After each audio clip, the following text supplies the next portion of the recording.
Love, peace, and light. This is Christina Ariel with a moment of thought. And in this moment, I am thinking about the relationship between David and Saul. Now, in Saul's day, Saul was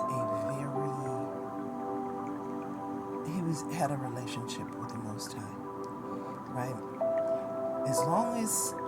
While Saul was obedient, he prospered and he did many great things. But sometimes the creation gets full of itself and it goes off the path that was intended.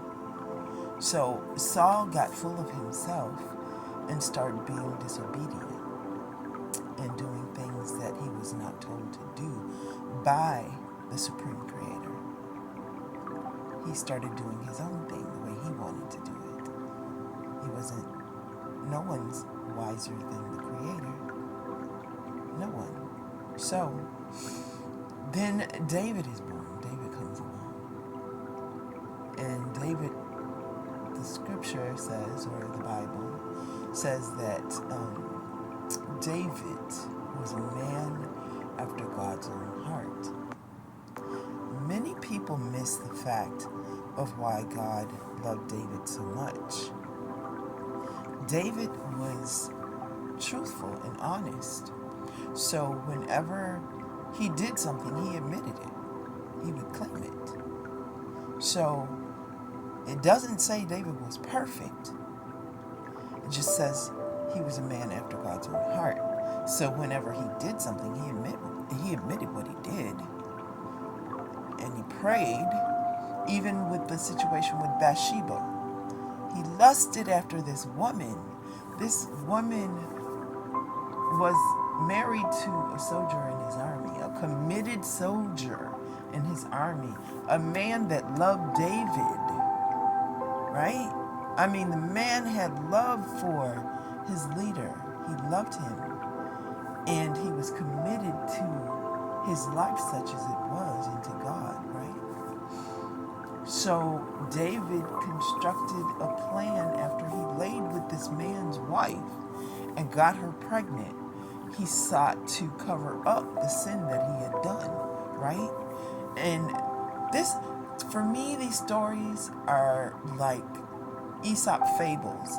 They're meant for us to learn from. But what most people do is they read it and they take it at face value and they never look at it again. But for a thinker and a healer, we always have to think in the realm of, how is this affecting me now?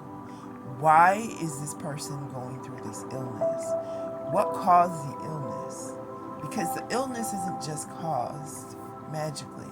An illness actually is caused by an action, an inadverse action, an adverse action to the natural order of things and how they should flow and go. Look it up.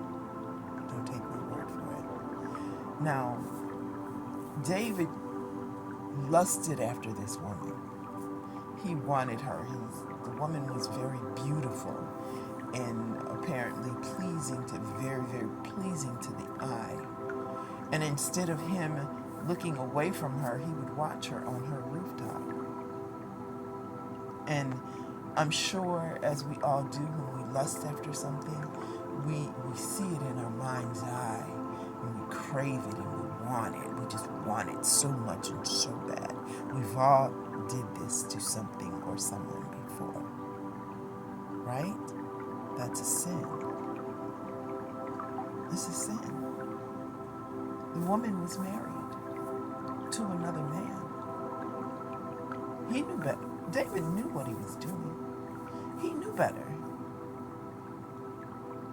He was a man of the Most High. So, David craved this woman so much till eventually he made it so to have her. He was the king. What was she going to say? No. Like, she could have, and she did, try to stay away from his advances, and she tried to do the right thing as well. But do you understand there's so many things that were done and so many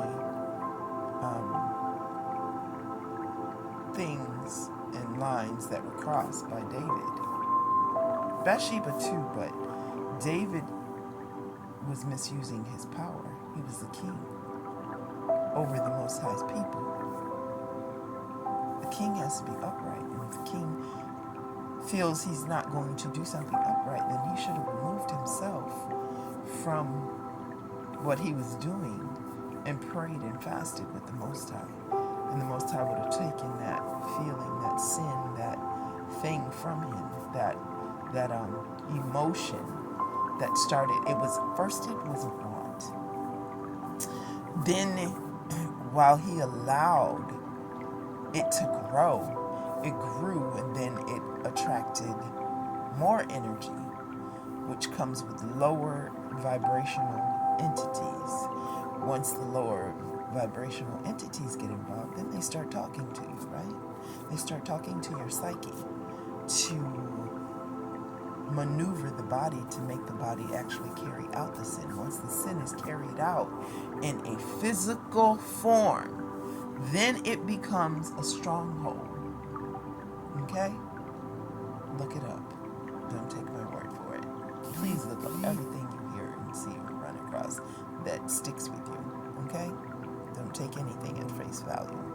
So, once this thing became a stronghold, all kinds of sins were created because of it, right? This king figured out how to destroy and kill a very devout soldier, all because he wanted his wife. David had many concubines. He was a king. But the thing with humans, the thing and the problem with humans, when we do not temper ourselves and we do not try and self-master ourself, our avatar, the spirit and the soul within this being that we walk this earth to play the game of life in, we fall deeper and deeper into the chasm of the void and falling prey to low vibrational energies and entities. So in that moment, yes, the Most High knew what was going on. Bathsheba was with child. She was pregnant with child. Everybody would have known. Everybody knew the child was not her husband's. You don't think people talk? Just because he was a king doesn't mean people weren't, discussing this and saying, hey, I can't believe David did this. Whatever. He compromised everything. He compromised the kingdom. He compromised his pull or the value of his words that he spoke. He compromised everything that God built for him. He got into himself. Do you think he was doing his prayers at the time he was scheming and scamming, trying to get this man's wife? I'm pretty sure he was not doing his prayers because he wanted this thing. In order to get this thing, he had to put himself in a certain mindset. Do you understand? He had to be a certain way in order to carry this thing out that he had wished and willed for him to do, to have this woman, right? So, he harmed several lives. Not only did him and Bathsheba create a life between the two of them, he took Bathsheba's husband's life so that he could be with her. Today, I want people to really kind of think about that, because this is the kind of things that karmics get caught up in. They allow themselves, and us too, because we've all been karmic to a certain degree. But then you have those malignant karmics who try to actually unalive people and take people out and set up plots and plans to poison or to kill, unalive or harm people. This is not healthy. And you are working with low vibrational energies. And the thing about this, when you sit and you chant and you pray and you will, manifestation can be done in dark, manifestation can be done in light. These people are well versed in these organizations, these subcultured organizations, on how to manifest in the dark. And I'm not saying that dark is always bad, because it is not. Shadow is different from dark. Okay? So these people wish harm to come to people because they want what they have. They're envious. Envy rots the bones. Envy sits inside you and festers like a pustule, just cyst of some sort, until it eats its way through your body, until eventually you're not even thinking right. And this is the thing. Drinking and crazy does not mix with magic. It's just not a good look. Because it turns and what's the word I'm looking for? It turns everything you do upside down. So it makes it for the, it's like a bad thing. It turns it into the Antichrist action, if you will. Okay? There's no Christ consciousness in things when you go the dark route. There is none. No light there, no nothing. It's just wickedness. And it's based on someone's inability to heal. Because, oh my gosh, healing would be too much if you go too far. I can't heal. I just want to steal what they got. I want to steal their whole persona, their personality, that energy within them. I want to steal it for myself. As if the Most High would allow a gift so beautiful that he gave to a being to carry out on this earth. And it wasn't even to do the ratchet, wicked behaviors this person would want to do with them. We spoil things.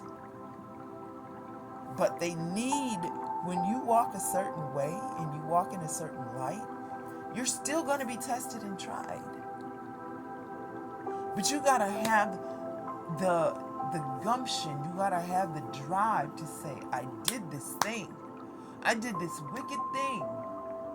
And now I want to confess it. I want to confess it out loud to people and let people know, yeah, I did this. And then I want to purify myself.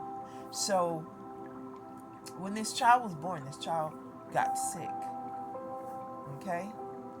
Bathsheba's baby that she brought forth with David. That child, David was so mortified. He knew right away why the child was sick. He knew why he was getting this karma. Okay? So David, it says that he went and he put on sackcloth and he started praying and he started fasting and he was just calling on the name of the Most High. He was purging himself. You understand what I'm saying? He was purging the sin he had committed with this woman, with another man's wife. Okay? He just put it all out there, praying for this child's life. The Most High took the child. Because all of us, none of us are free from karma. None of us. We have to go through it to get to it. We have to understand what it feels like, what it looks like when you do certain things to people. Nobody escapes karma. Do you understand? I don't care who you are. I don't care your title. Nobody escapes karma. And the thing is, When you are a very negative person, we're in the year of 9 right now, okay? Whatever you're choosing now is going to be your forever life. So if you're choosing to create havoc and do malicious things, ugly things to people, that is going to be your life. If they stay strong and they focus on what they need to stay focused on, that is going to only affect you. And yes, some may hit and some may miss. But usually, if they are prayed up, and when the Most High has a work for you, you're going to be told. There's correspondence back and forth with our angels and our demons, believe it or not. So, nothing is new under the sun. Nothing goes unseen. It's just people's perception.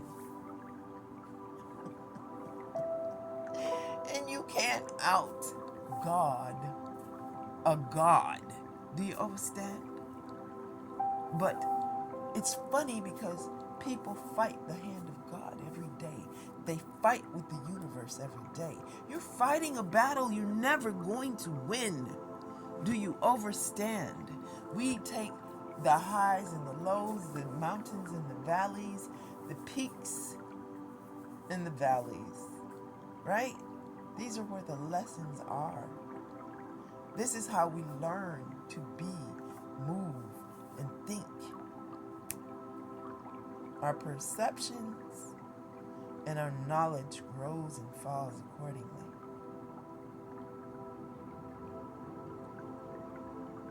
And in the end, we all reap what we sow. Nobody escapes karma. And the funny thing about it is, people can be told to their face, if you do thus and so, you're going to die.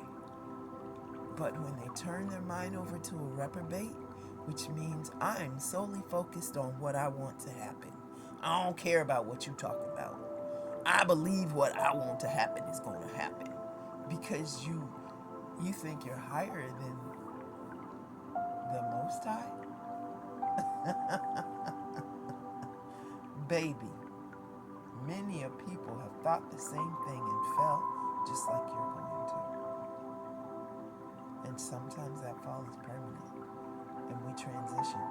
And we don't get a chance in this lifetime to fix it. So then it's up to the Most High how that is handled. But there are so many books out there to read. I can't think of titles right now. They escape me right now, but there's a book out there for everybody that we have, or everybody. They say there are 7 bodies, okay? I can't rattle them off at this time off the top of my head, but listen, there's a light body, an etheric body. There's a body that's created sometimes thousands of years before you ever incarnate on earth, because that's how important your mission is. Time goes front, back, up and down, cat corner, whatever. Time is, I'm not even going to get into that, but listen, this thing is bigger than just us. And people out here have real big missions to carry out, because only they can carry that mission out the way the Most High needs that mission carried out, because they've done it thousands of times before. So no matter what we throw at them, no matter what we do to them, we're only going to destroy ourselves. And why would you want to destroy somebody's life? Do you understand how demented that is? Demons don't just pop up, they're created. There are dimensions in your mind, dimensions of darkness within your mind. That's where demons are created. Do you understand? Anyway, this has been Christina Ariel. We'll save these dimensions and talk of demonic entities for another time. Just get to know yourself. Self-mastery is so important and so relevant. The life you save might be your own. Just marinate on that. Love, peace, and light. Christina Ariel. Namaste.